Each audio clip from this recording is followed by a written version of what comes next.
you. Yeah. I'm sure you guys all have some questions. I'm just going to start it off. I noticed the name of the DP, Ellen Luvar, up there, and she is a really wonderful talent. Can you talk about why you chose working with a non-American DP on this project and why her specifically? Sure. Well, it was important for me to feel like we could have an outside eye rather than necessarily an American eye. I had worked two times with Chris Dapkins, who's a great cinematographer, and he actually shied away from the subject matter. He thought it was too dark. He had just had a baby and was like, I'm out. So I didn't want to replace him, and I didn't want to have someone who would have the same eyesight as me in a way. So I wanted to find a cinematographer from outside the U.S. And we were looking for French money. This was a movie that was not easy to finance, as you can imagine. So we were looking for a French co-producer. And during that time in Paris, I was introduced to her. My producer of mine knows Larry Clark's producer, and she had just shot his last film. And I had, of course, seen her work in Pina by Wim Wenders and The Beaches of Agnes by Agnes Varda and The Wonders. I mean, she's an incredibly talented woman, an incredibly talented artist. And I met her at a cafe, and she walked in. She's a little older than me. She was wearing double denim jacket that looks like it had been through 3 wars. And she looked like Patti Smith meets war photographer. And she sat down. Her English is pretty good, but she said, "Your film, it's like a triangle. It goes from here to here, both sides." And I was like, "All right, you're hired." No, but she's a very well-regarded European DP who had not shot a lot of American films and was interested in the subject matter, but also is just one of those people who budget didn't matter, the amount of tools didn't matter. All that mattered was the storytelling and the frame. And a lot of cinematographers are interested in what they call like sweetening the director's vision, just making something look good. But then when you're trying to develop the story, or you have questions, or you run into complications, it's kind of like not their problem. And Helene is just the opposite. She was the last person I would speak to before I would kind of sequester myself in my room to write the next day's notes. She was someone who was totally invested in the storytelling, and I can't say how much I grew as a director under her wing, really. She just recently shot Eliza Hittman's next movie, so hopefully she'll have more films in America for you guys to watch. And so you guys went to Sarasota, Florida to shoot the film. Why did you pick Sarasota as a location? Because it's not one that we immediately think of when it comes to tragedy. There are quite a few other cities. That one's relatively untouched. Well, Sarasota worked out perfectly for a couple of reasons. First of all, some of the funding came from Florida, so you have to be realistic about your opportunities. But originally, the idea for Dark Knight was that it took place in a series of parking lots, only parking lots. And so I was looking for a kind of generic American strip mall, one after the other. And so you get down to Florida, and the thing about Florida is really interesting is you're standing there looking at the ocean, and you turn around and you realize you're in the biggest parking lot you've ever been in your life. And I wanted this landscape to be what we've done to it. You know, what years and years of development have done to this beautiful natural environment. That's why there are very few trees in the movie, but lots of street lamps. That's why you find yourself going from one big box store to another. The film is all about how these characters exist in this specific landscape. I didn't want it to be in New York. I didn't want it to be a recognizable kind of heroic town. It could be Tulsa. It could be Minneapolis. It could be any kind of suburban landscape in America, and that was the most important factor. I'm going to ask one more question, then I'll open up to the audience. I think when I watched the film, I felt like narratively we were being positioned that there was going to be, there were several suspects who might end up being the shooter. There was the ex-military guy, there was the bullied gamer, and there was the loner. Why did you choose one person over another, the loner, as the one who was going to be the shooter? Well, what I wanted to do with this part was to show, first of all, we all bring our own prejudice into the theater with us, and we just like we walk down the street with our own prejudice. And so some people are going to see the ex-military guy and his struggle with therapy, and his struggle with his family, and his obvious familiarity with guns, and his silent kind of anger, and you're going to think, oh, he's the shooter. And the same with the teenager who's under his mother's thumb and has lots of dark thoughts and has definitely delusions of grandeur, and you think, oh, he's the shooter. But all along, there's that loner who's the shooter, and he's very clearly should not have a gun. The ex-military guy, he's doing it all by the book, after all. The teenager, you know, we've all written in our journal lots of dark thoughts when we were 16, 17 years old. He's got troubles. But there's very clearly one person, one psychotic person, one very isolated, one very hurt person who should not have a gun. And you see it right from the beginning. And there's lots of little avenues left or right. There's a kid who dyes his hair orange, and you think, oh my God, copycat. He's just a punk rocker. But it's in there to make you wonder, to make you unsure, because we don't know. I'm not a paranoid. I don't walk down the street thinking shooter, shooter, shooter. But I do think the idea is that we're 6 degrees from anybody at this point, and we all know people who are isolated, or we all know people who have lots of rage. And the idea was to not play with that, but to place you in a situation where you had to think for yourself, could that be? Is that what I think? All the while knowing that there's one person who's very clearly set up as kind of like a Hollywood villain, even, in a way. Yeah, there's a lot of those red flags are kind of these indicators that give us empathy. I remember I wrote this down. My favorite line that like broke my heart is when the mom says about her son, she says, "I'm listening to him. It's painful for me sometimes." Yeah. And I just was like, who hasn't heard that? Right. I'm going to open it up to the audience. Anybody have a question for Tim? Either? Yeah. Were you inspired by Elephant by Gus Van Sant? Sure. I'm an admirer of Gus Van Sant. Last Days is the movie that my desert island movie. But the thing about what gave me confidence to make the film, one of the things was Elephant is a second film. Alan Clark, the British director, made a movie called Elephant, which is about Northern Ireland violence, religious violence. And I realized that Gus Van Sant making that document, and truly that fiction film by Gus Van Sant is the document about Columbine, much more so than Michael Moore's, much more so than the other books in my mind. And it was just about kids during the day.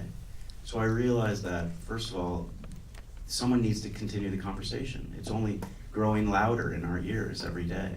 And I almost called the movie Elephant. Because if people think that first of all, I think the filmmaking is very different from Elephant, the structure and the storyline. But I do think, if people find similarities, good, they should. It's the same conversation we're having, just a number of years later.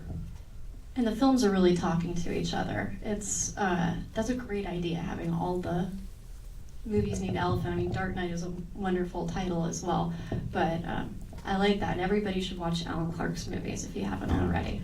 Well, I mean, this is completely overly ambitious and probably stupid, but one of my great goals with making this movie is that some younger filmmaker in a couple years would make Dark Knight 2. Not because I want them to, but because if there's a need, then keep the conversation going in one way or another. Any other questions? So you set the film after the Aurora shootings, but it also seems like it plays out like an alternative version of that event. What was your thought process? I'm just going to repeat the question so everybody can hear that. So the film was set after the Aurora shootings, but also seems like it could play out as an alternate version of events. What were your thoughts about that? It is it's a mix. It's kind of a strange world that mixes the influence of the day and the act of Dark Knight, right down to the title, right down to the fact that they're in a movie called Dark Knight, with the true fact, which is Aurora has already happened. This is happening. And while we were making the movie, the train wreck shooting happened in the movie theater in Lafayette, Louisiana, and I used sound from that. In one of the persons driving, I used news sound from that. So the idea was to make something that was murkily alive, that it was Aurora, that it wasn't Aurora, that it was its own thing. Aurora had already happened, that other things are happening. Because I wanted it to feel like a living document, not necessarily an honest or not necessarily a realistic document, but something that fades in and out of realism and surrealism in ways that complicate your viewing experience. Speaking of the Dark Knight movie that you picked, why did you choose that design that the loner character will eventually use as his kind of tag? Well, we wanted to create something that was like a ghost that got more and more present during the movie, but that was just a mark here and there in the streets that turned into the poster. The actual design, my graphic designer and I came up with, it's a bullet in the head, and it's a third eye at the same time. And I don't have an answer for it. Certain things just it scared me, but it also made me think about all the different ideas that go into maybe a shooter's mindset, that there is this, I think some people who do acts of violence feel like they have a third eye, feel like they see something that other people don't see, and that is frightening to me. And so the image, I don't have a set answer for it, but the image struck me with both fear and wonder. And so, and as a symbol, as it goes forward in the movie, you start to recognize it more and more, and you have to ask, well, what's its importance? And then it's the movie poster. Let's see, another question. Yeah. So as a designer, I was just struck by that emblem as something going back to World War II, and Kilroy is here. It's the Everyman, and clearly it's meant to be subtly disturbing. But Kilroy was sort of like a nose and an eye peeking over a fence or something. Oh, yeah. Yeah, so I don't think that necessarily was conscious, but there is something in the culture going way back, something that was, my take on it was something like, I exist, I am here. Yeah. But clearly this is more threatening. Well, it's a mark, and I think that's what the scene in the bar where the person behind off camera says, "Is that your movie star look?" And he says, "I sure hope so." I mean, he's trying to make his mark, and the image, the tag, is that mark in a kind of different physicality. But it wasn't direct reference to that kind of thing, but it is supposed to invoke paranoia. No, you know? I don't think most people would even have any Yeah. reference point on Yeah. that. I think we have time for at least one more question. You, sir? There's so many questions, you gotta keep it going. I'll do what I can.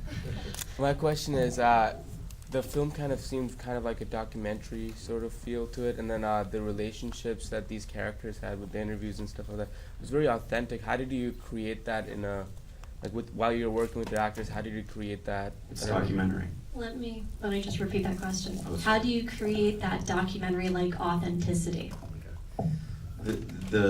I'll start with the idea of the veteran. So I shot him in a way that feels more documentary style, because trying to make an actor, a non-actor, an actor, these are not actors for the most part. So trying to make a regular person come alive in front of the camera, you can't give him a script and say, do it, because he's not Jude Law, you know what I mean? So the idea is you have to approach the person and give them space and frame them in a way that's gonna bring out their most comfortable space. For him, it was more of a handheld verite feel. And I put him in, I wanted a scene where the vet goes to a therapy group. Those are real vets, that's real documentary, but I'm the therapist. They all know what's going on, they all know they're in a movie, but I've asked them to I'm gonna ask you questions, just be real about it. So it's pure documentary. You put that with a fictional story and a fictional character. The documentary gives it gravitas, gives it weight, but it also the fiction makes the documentary come alive in a way that's very confusing.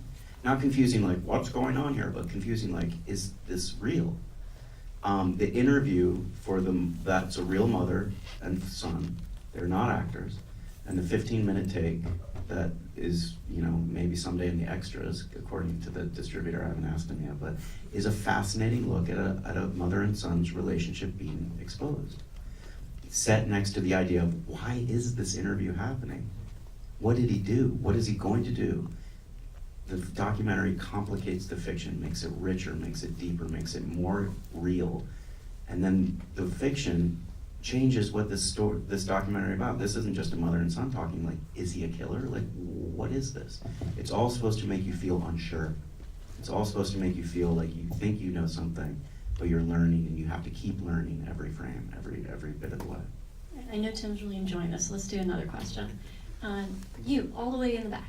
Oh, there's so many that are just filling my head right now, but I think the thing that really impressed me the most is that you were able to articulate a spectrum of these pockets in humanity where things go by unnoticed and unrecognized, and how these pockets where the psychoses can fester.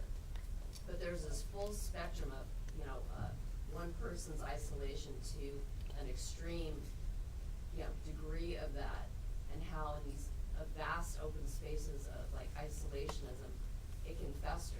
Yeah. It can, you know, and so I mean, there was beautiful brilliance in that, and especially the use of the light source with the lighting pole Right. used as a metaphor for like an omnipotent eye Yeah. of what's to come. That was beautiful. So. Well, I think also the street lamps are kind of the 21st century trees, you know, because we paved over everything. And these street lamps are looking down at us, and, you know, you hear that buzzing, and you think, you think an apparatus is kind of looking at you and watch, so it has that surveillance kind of feel, it has that omniscience kind of feel, but it's also, you know, I wanted to give really basic, I don't want to say cliches, but I wanted him to be able to communicate with this light source. We don't know what it means, but he knows what it means. It doesn't mean anything good, you know. But it's all about people in isolation. Very rarely does anyone share the frame together, because everyone, not just the shooter, but all these people are isolated. We all are getting more isolated in the 21st century. Whether you're on your phone, whether you're the fitness freak, whether you're, you know, with your guns at home, or whether you're with your turtle, there is this sense of malaise and loneliness, and the movie probably goes overboard in that, but it's supposed to prove a point. Well, it's very poetic, and your DP really dialed it in. Yeah, You she's needed the that- best. You needed that European eye for that. Agreed. Yeah. Well, on that note of isolation malaise, let's finish this. Yay. And you guys head out of the theater so that the next movie can play. Everybody give a big round of applause.